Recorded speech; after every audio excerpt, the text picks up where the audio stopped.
நண்பர்களுக்கு வணக்கம். ஒளி சேரும் என் நேசம் பகுதி 39. சர்வா மேலிருந்த கோபத்தை அர்ஜுன் குடித்து தீர்த்து கொண்டு இருந்தான். அந்த கூடிய அளவு மீறி போகவே வாய்க்கு வந்ததையெல்லாம் உளறி கொண்டும் இருந்தான். சார், நீங்கள் எவ்வளோ பெரிய புத்திசாலி, இப்படி உங்களே புலம்ப வச்சுட்டானே சார் என்று அந்த பிஏ அவனுக்கு தூண்டிலிட, ஊட்டிலிருந்து அவன் திரும்ப வரவே கூடாது, அப்படியே எங்காவது மறைஞ்சு போயிட்டான்னு வை, இங்கே நான் தான் கிங்கு என்று அதீத போதையில் உளறினான் அர்ஜுன். இவை அனைத்தையும் தனது ஃபோனில் ரெக்கார்ட் செய்து கொண்டிருந்தான் குமார். அதனாலேயே அவனை இவன் மெல்ல தூண்டி கொண்டு இருந்தான். சார், அவனை தூக்கிலாம் சார், நம்மக்கிட்ட இதுக்கெல்லாம் கைவசம் ஆளுங்க இருக்குது சார், நீங்கள் ஓகே மட்டும் சொல்லுங்கள், ஊட்டியை விட்டு வெளியே வந்த உடனே தூக்கிடலாம் என்று கூறியவன் இடையில் இவன் பேசியதை மட்டும் விட்டு அர்ஜுன் பேசுவதை மட்டுமே ரெக்கார்ட் செய்து கொண்டு இருந்தான். அர்ஜுன் வளர்ந்த விதம், வளர்க்கப்பட்ட விதம், இவ்வளவு குடித்த போதும் மனம் முழுவதும் கோபம் கனன்ற போதும் நிதானம் இழக்கவில்லை. சரி எது தவறு எது என்று உணரவே செய்திருந்தான்.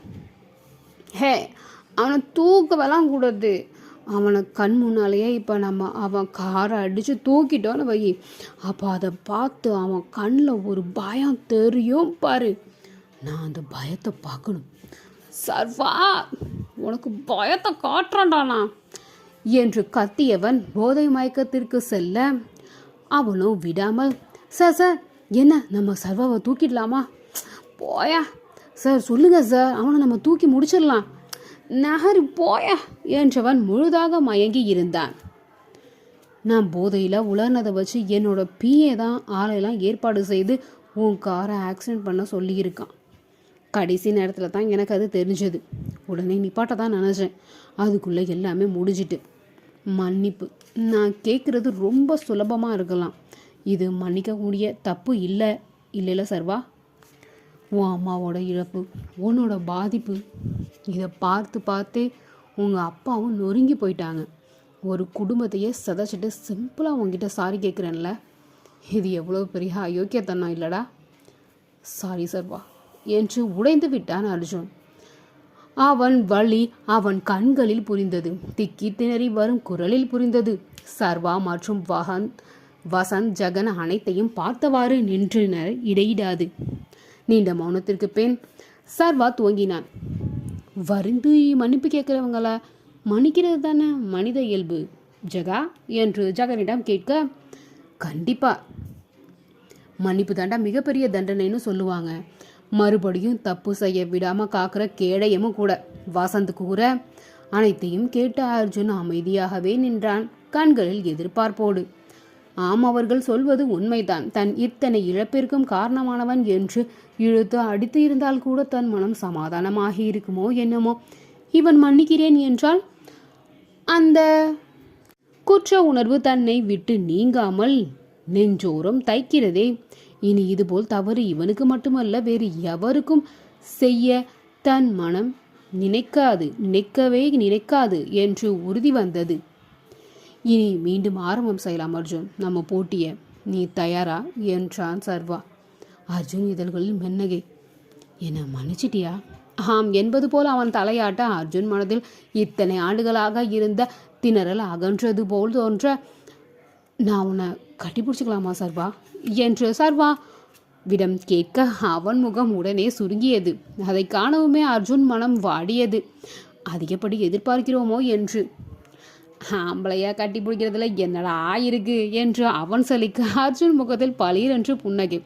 சர்வா கைகளை விரிக்க இருவரும் தழுவி கொண்டனர். அவன் முதுகில் ஆறுதல் போல வசந்த் ஜெகன் கைகளால் தட்டி கொடுக்க மற்ற இருவரையும் அணைத்துவிட்டே விலகினான். தேங்க்ஸ் சர்வா என்றவன் மூவரையும் பார்த்துவிட்டு, உனக்கு லக்குடா, பக்கபலமாக 2 பேர் உன்னை எந்த பக்கமும் இறங்க விடாமல். எனக்கு கொஞ்சம் பொறாமையாக இருக்குது, இது போல் எனக்கு யாருமே இல்லையேன்னு. மூவரும் ஒருவரை பார்த்து புன்னகைத்து கொள்ள, உனக்கு விருப்பம் இருந்தால் எங்கள் கூட இணைஞ்சிக்கோ, உங்களுக்கு ஓகேவா என்று தன் நண்பர்களிடம் கேட்க, நிச்சயமாக என்றனர் இருவரும். ஆனால் ஒரு கண்டிஷன், நமக்குள்ள போட்டி எப்போவுமே போல போட்டியாக தான் இருக்கணும், எந்த வகையிலும் நான் உனக்கு விட்டு தர மாட்டேன் என்றான் கராராக. எனக்கு யாரும் விட்டு கொடுக்க தேவையில்லப்பா, நானே சொந்தமாக முன்னேறிக்குவேன் என்றான் வீராப்பாக அர்ஜுன். அப்போ சரி, நம்ம அக்ரிமெண்ட் போட்டுக்கலாம். என்ன அக்ரிமெண்ட் என அர்ஜுன் குழப்பத்தோடு வினவ, அட ஃப்ரெண்ட் அக்ரிமெண்ட் தான்ப்பா என்று கூற அங்கு சிரிப்பில்லை. சரி, நம்ம இனிமே ஃப்ரெண்ட்ஸ் என்று. ஃப்ரெண்ட்ஸ்னா நம்மளோட பிரச்சனையை தீர்க்கணும்ல. இனி நீ தனியாக உட்காந்து தூங்குற அளவு பிரச்சனையை தீர்த்துடலாமா? வியந்தவனோ, சாரி மன்னித்து விடு என்று செய்த தவறுக்காக சர்வாவிடம் இறங்கியவன் செய்யாத தவறுக்காக எவனிடமும் தாழ்ந்து போக தயாரில்லை. ஆழ்ந்த பெருமூச்சு விட்டவன், பரவாயில்ல சர்வா, ஏன் பிரச்சனையை நானே பார்த்துக்கிறேன் என்றான். சரி, இப்போ உன் ஃபேக்ட்ரிக்கு திரும்பிப்போ, உன் எல்லா பிரச்சனையும் தீர்ந்து இருக்கும். சிரித்தவனோ, என்னடா ஜோசியம் பார்க்க ஆரம்பிச்சிட்டியா? எல்லாமே சாத்தியம்தான், நீ கிளம்பு. என்னை விட்டு பிரிய மனசு இல்லாமல் போன கொஞ்ச நேரத்தில் எங்களுக்கு கால் செய்வ பாரேன். மௌன சிரிப்போடு அவன் கூற சரி என்று தலையாட்டியவன் அவ்விடம் விட்டு நகர்ந்தான். இத்தனை மணிக்கு மேல் தொழிற்சாலைக்கு போக வேண்டுமா என்று சிந்தித்தவன் சரி போகலாம் என்று முடிவெடுத்து அங்கு செல்ல அங்கு பெரும் கூட்டம். மொத்தமாக அனைவரும் அங்கு குழுமி இருந்தனர்.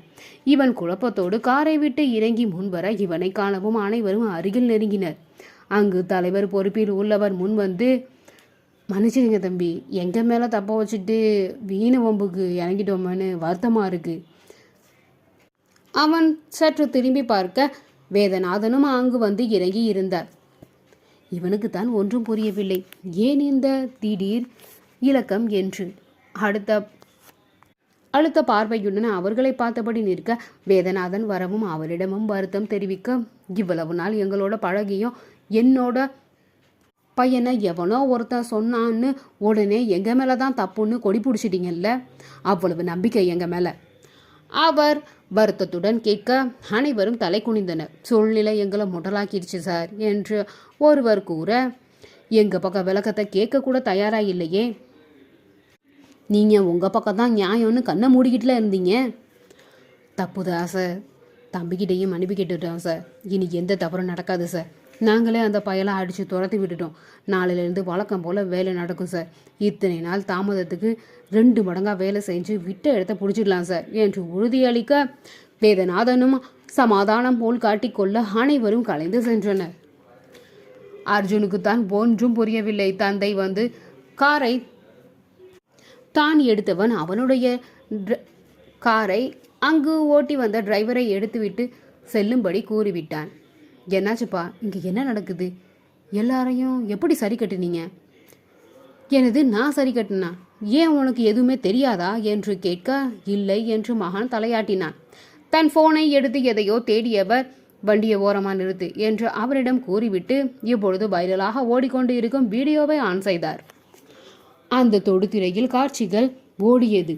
அன்று அர்ஜுனுக்கு நடந்தவை இது மட்டுமே காண்பிக்கப்பட்டது. இறுதி மட்டுமே காண்பிக்கப்பட்டு இருக்க இன்று முழுவதுமாக ஓடியது. அவன் குடித்துவிட்டு வம்பு செய்தது, இவன் அதை கண்டித்ததும் இவன் பார்த்து கொண்டு இருக்கும் போதே வியூஸ் எகிரி கொண்டே இருந்தது. இப்பொழுதும் கமெண்டில் அவ்வளவு ஆதரவு குரல். இந்த குடிகாரன்களை இப்படித்தான், இவனை நம்பி இத்தனை நாளா இவனுக்கு ஆதரவாக பேசின தொழிலாளர்கள் வாழ்வுதான் சந்தில போயிட்டு. அந்த முதலாளி மேலே தப்பே இல்லாத போது அவர் ஏன்பா மன்னிப்பு கேட்கணும்? அவர் சரியாக தான் இருந்திருக்காரு. அவர் மூஞ்ச பார்த்தாலே தெரியலப்பா, நல்ல மனுஷன்டு. தலை உலுக்கி கொண்டான் அர்ஜுன். மனிதர்கள் இப்பொழுதெல்லாம் எவ்வளவு கீழ்த்தரமாக இறங்கிவிட்டார்கள். முகம் தெரியலை என்றதற்காக இஷ்டத்திற்கு பேசுவது,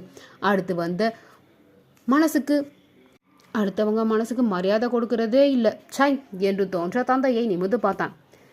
எல்லா பிரச்சனையும் தீர்ந்துட்டு நீ மன்னிப்பு கேட்க தேவையே இல்லை என கூற அவன் மன்னிப்பு வேண்டி ஒருவனிடம் நின்றது இப்பொழுது புரிந்தது. உற்சாகத்தோடு வீடு சென்றவன் அவன் அன்னை தொலைக்காட்சியில் விவாத மேடையில் பார்த்து கொண்டு இருந்தார். இப்பொழுது நடந்து கொண்டிருந்த காட்சியையும் அதற்குள்ள விவாதத்தையும். என்ன நடந்தது என்று இவன் மேல் குற்றம் சுமத்தியவர்கள் எல்லாம் இவனை போற்றி புகழ்ந்து கொண்டு இருந்தனர்.